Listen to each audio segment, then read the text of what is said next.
मागील 20-22 दिवसापासून त्या ठिकाणी शांततेनं सोनम वांगचुक असतील, इतर त्यांचे सहकारी असतील यांच्या माध्यमातून उपोषण सुरू होतं आणि त्यांना अचानकपणे त्या ठिकाणी उचलून घेण्यात आलं. त्याच्यानंतर शांततेच्या मार्गाने जंतर मंतरवरून दिल्ली संसदेवर त्या ठिकाणी मार्च करत असताना केंद्रीय गृहमंत्री अमित शहा यांच्या अखेरीत असलेल्या पोलिसांनी जे सुशिक्षित असे उच्च शिक्षित विद्यार्थ्यांना त्या ठिकाणी अमानुष अशी मारहाण करण्याचं काम या ठिकाणी केंद्रीय मंत्री अमित शहा यांच्या पोलिसांनी करण्याचं काम केलं आणि त्याच्या विरोधात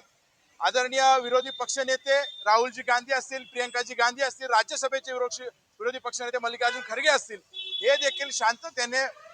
लोक कल्याण मार्ग येथे आंदोलन करत असताना त्या ठिकाणी त्यांना देखील अमानुष पद्धतीनं देशाच्या लोकसभेचा विरोधी पक्षनेता यांना देखील ओढण्याचं काम, घसीटण्याचं काम या ठिकाणी या अमित शहाच्या पोलिसांनी केलं आणि त्याच्या विरोधार्थ ठाणे जिल्हा ग्रामीण काँग्रेस कमिटीच्या वतीनं या ठिकाणी आम्ही निषेध आंदोलन, धरणे आंदोलन करण्यासाठी या ठिकाणी आलो आहोत.